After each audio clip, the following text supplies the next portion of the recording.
কোরআনের ভাষ্যকর থাকবে না, কোরআন দিয়ে নসিহত করার মতো মানুষ থাকবে না। হ্যাঁ, তো সাহাবাদের বুঝে আসতেছে না।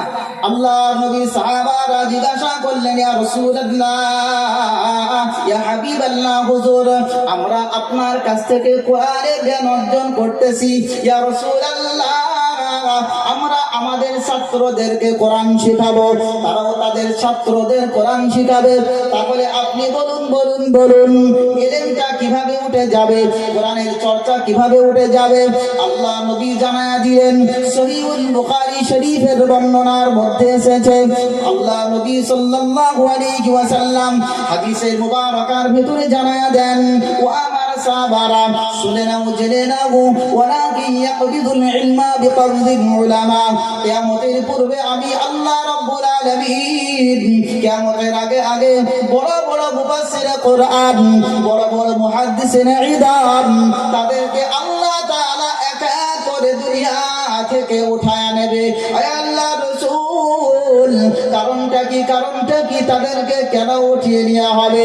কারণ তাদের মর্যাদা মানুষ দিতে জানবে না। মানুষের যখন মর্যাদাহীন হয়ে যাবে, উলামাদেরকে মানুষ যখন মর্যাদা দিবে না, সম্মান দিবে না, হাফেজে কোরআনকে চোখের মনি যখন মানুষ মনে করবে না, ওই মানুষগুলোকে আমার আল্লাহ তাআলা ডেকে ডেকে ডেকে ডেকে নিজের কাছে নিয়ে নেবে।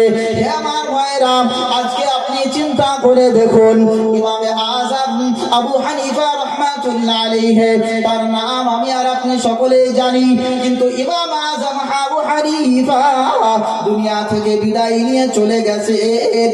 কিন্তু ইমামে আবু হানিফার মতো আরেকটা ইমাম দুনিয়ার জমিনে এখনো পর্যন্ত আসে নাই, আর কিয়ামত পর্যন্ত আসবে না।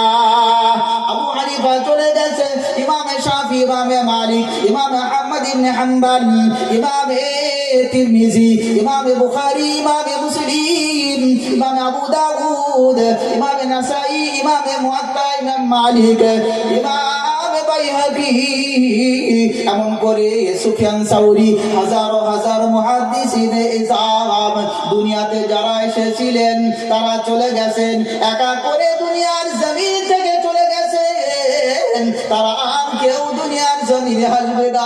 আবার আমরা নাম শুনেছি কিছুদিন আগে, আমাদের আরেকজন ভাই দুনিয়া থেকে বিদায় নিয়ে চলে গেলেন, লুৎফর রহমান, নাম শুনছেন না শোনেন নাই? বাংলাদেশে বাড়ি। আরেকজন চলে গেলেন তারও কিছুদিন আগে, নাম শুনেছেন আপনারা? আল্লামা দেলোয়ার হোসেন সাঈদী সাহেব চলে গেছেন দুনিয়ার জমিনে। দ্বিতীয় সাঈদী আর কিয়ামত পর্যন্ত আসবে না। হে ভাইরা, আল্লাহর কোরআনের পাখিগুলোকে আমার রব টপ টপ টপ টপ করে দুনিয়া থেকে নিয়ে নিচ্ছেন। হে ভাইরা আমার, ওই দিনটাকে আমি বড় ভয় করতেছি, যেই দিন আমার রব সব আলেম উলামাদেরকে একা করে ঢেকে নেবে। সেদিন আমার মতো আপনার মতো গুনাহগার কেমন করে কোরআন থেকে হেদায়েত পাবো?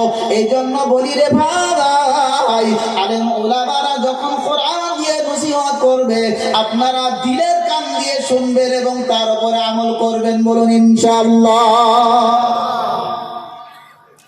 আলেম চলে যাবে, আলেম যতক্ষণ আছে ততক্ষণ তাদের কদর করো। আর কোরআন সুন্নাহর আলোকে যে আলেম কথা বলে তার কথাগুলো শোনো। যদি না শোনো তাহলে আরেক পস্তাতে কিয়ামতের দিন হবে। সে আবার কেমন পস্তানো হবে? এই কথাটাও না আমার রব পবিত্র কোরআনের মধ্যে বলেছেন।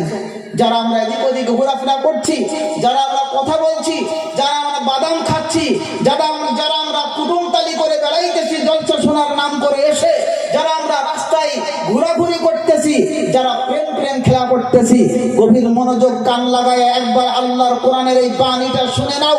কত খতরনাক বাণী! কাল কিয়ামতের কঠিন ময়দানে, যেদিন তোমাকে আর আমাকে আল্লাহ না করুক যদি জাহান্নামে ফেলা হয়, আল্লাহ পাক সেদিন জিজ্ঞাসা করবে, হে বান্দা, তোমার কাছে কি কোরআনের বাণী পৌঁছায় নাই? সেদিন মানুষগুলো বলবে, আল্লাহ, কোরআনের বাণী পৌঁছেছিল কিন্তু আমরা শুনি নাই। হায় আফসোস, লাউ কুন্না নাসমাউ আও নাকিলু মা কুন্না ফি আসহাবিস সাঈর। अगर हम सुन लेते, যদি আমরা শুনে নিতাম, আও নাসমাউ আও নাকিলু, অথবা বুঝতাম শোনার পরে মা কুন্না ফি আসহাবিস সাঈদ, তাহলে আজকে জাহান্নামে আসতে হতো না, জাহান্নামের অধিবাসী হইতে হতো না। সুতরাং এই কোরআনের আয়াত থেকে আমরা কি শিক্ষা পেলাম? কোরআনের কথা যেখানে হবে, হাদিসের কথা যেখানে হবে, আমরা দিলের কান দিয়ে শ্রবণ করব এবং তার উপরে আমল করব। তাহলে মা কুন্না ফি আসহাবিস সাঈদ, আমরা জাহান্নামের অধিবাসী হব না, জাহান্নামের গেস্ট হব না, আমরা আল্লাহর জান্নাতের গেস্ট বা মেহমান হব। জোরে বলুন না সুবহানাল্লাহ।